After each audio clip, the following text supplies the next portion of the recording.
In the heart of a town shrouded in fog and whispered legends, there's a story that parents tell their sons to keep them home after dark.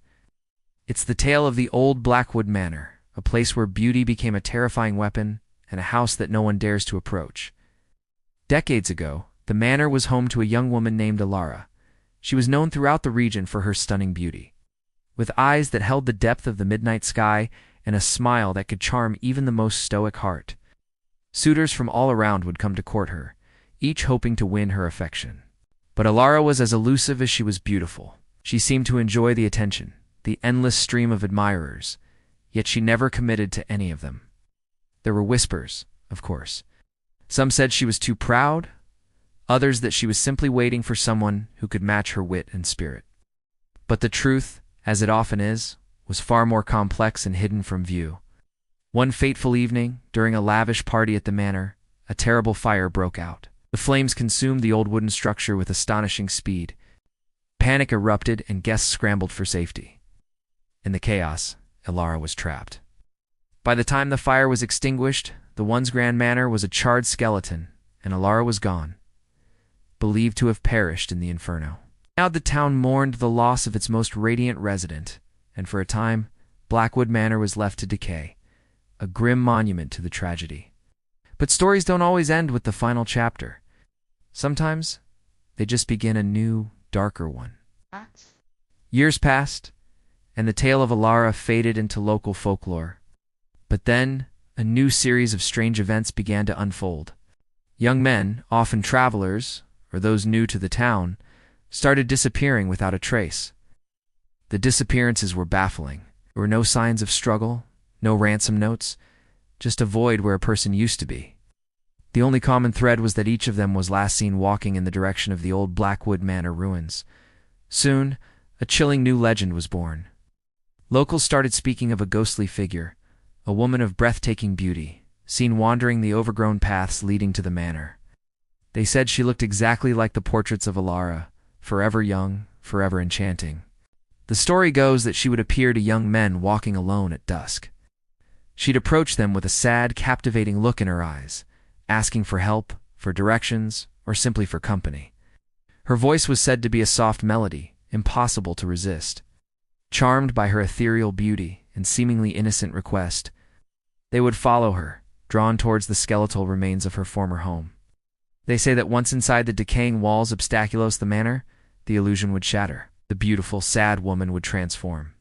Her enchanting smile would twist into a malevolent grin, and her sorrowful eyes would burn with an ancient, cold fire. The very air would grow heavy and frigid, filled with the scent of ash and despair. The men, realizing they had been lured into a trap, would try to flee, but the doors would slam shut, and the windows would refuse to open. The spirit of Elara, now a specter of rage and vengeance, would torment them. The exact details of what happened within those walls are the stuff of nightmares, spoken only in hushed, fearful tones. It said she relished their terror, feeding off their fear before ultimately claiming their lives, adding their spirits to the tormented history of the house. For decades, this pattern continued, a dark secret held by the town. No one who followed the beautiful ghost ever returned to tell the tale. Until one night, his name was Leo, a young artist who had recently moved to the area, drawn by the town's rustic charm and dramatic landscapes. He was ambitious, a little reckless, and utterly unaware of the local legends. One evening, as he was sketching the sunset near the edge of the woods, he saw her. She was just as the stories described, impossibly beautiful, with a sorrowful aura that tugged at his heart. She wore a simple old-fashioned dress that seemed to flow around her like mist. She told him she was lost and asked if he could walk her home, pointing vaguely towards the silhouette of the old manor on the hill. Leo, ever the romantic and eager to help, immediately agreed. He packed up his art supplies, completely captivated by her presence. As they walked, she spoke of loneliness and of a love she had lost long ago. Her story was so moving, so convincing, that Leo felt a deep sense of empathy for her. He found himself wanting to comfort this mysterious, sad woman. They arrived at the gates of the Blackwood Manor. The place was even more decrepit up close. Ivy choked the stone walls, and broken windows stared out like hollow eyes. A shiver ran down Leo's spine, a primal sense of warning his rational mind chose to ignore. The woman Elara simply smiled and led him through the crumbling doorway. The moment he stepped inside, the heavy oak door slammed shut behind him with a deafening boom that echoed through the cavernous space. The air instantly turned ice cold, and the gentle, sorrowful woman standing before him began to change. Her soft features hardened, her eyes glowed with an unnerving light, and a cruel, triumphant smirk replaced her sad smile. The beautiful illusion was gone, replaced by a terrifying reality. "Another fool," she hissed, her voice no longer a sweet melody but a grating rasp that scraped at his nerves. Panic seized Leo. He scrambled back to the door, pulling and pounding on the heavy wood, but it was as if it were forged from solid stone. Laughter, cold and mocking, filled the hall. He turned to see Elara gliding towards him, not walking, but floating just above the decaying floorboards. Shadows danced and writhed around her, twisting into grotesque shapes on the walls. Leo did the only thing he could think of. He ran. I sprinted deeper into the mansion's labyrinthine corridors, a maze of peeling wallpaper and rotting furniture.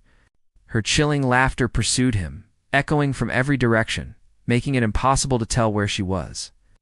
Doors slammed open and shut on their own. Objects flew across rooms, and disembodied whispers slithered from the darkness, calling his name, telling him there was no escape. He was trapped in a symphony of horror, orchestrated by a vengeful spirit. He burst into what must have been the grand ballroom. Moonlight streamed through a large, shattered skylight, illuminating a thick layer of dust that covered everything like a shroud. In the center of the room, Elara materialized, blocking his path.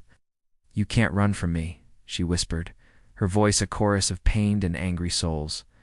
"You'll stay here. You'll all stay here with me." But as she spoke, Leo noticed something. In her spectral form, she seemed almost transparent in the direct beam of moonlight. A desperate wild gamble sparked in his mind. He remembered the stories of ghosts being weakened by light. He grabbed a large, fallen piece of a silver platter from a nearby table, its surface tarnished but still reflective. As she lunged at him, her form dissolving into a terrifying visage of smoke and rage, Leo held up the platter, angling it to catch the beam of moonlight. He directed the reflected light straight at her. A piercing shriek tore through the mansion, a sound of pure agony and rage. The ghost of Elara recoiled, shielding her face as if the moonlight burned her. The light seemed to disrupt her form, causing her to flicker and fade. Leo didn't wait to see what would happen next. He saw his chance. He bolted champion the nearest wall where a series of tall arched windows stood, their glass long gone. He scrambled through one of the empty frames, not caring about the jagged shards still stuck in the wood. He just kept running, fueled by pure adrenaline and terror, not daring to look back. He ran until the crumbling silhouette of Blackwood Manor was just a dark smudge against the horizon, and the sounds of the town reached his ears. Leo was the first and only person to ever escape the ghost of Blackwood Manor. He left town the very next day, but not before telling his story to anyone who would listen. His account, filled with chilling detail and raw fear, confirmed the darkest whispers and turned the legend into a verified horror. The tale of the beautiful ghost who lures men to their doom is no longer just a story to scare children. It's a warning. The locals say that on quiet nights, if you listen closely, you can still hear a woman's sorrowful cries mingling with enraged shrieks Fattori's the wind, blowing down from the haunted hill. Elara is still there, waiting in the ruins of her home, forever beautiful, forever deadly, and forever alone, waiting for her next victim. So if you ever find yourself walking alone at dusk in that old town, and a beautiful, sad woman asks for your help, just turn and walk away. Don't look back. Your life may depend on it. Thanks for watching.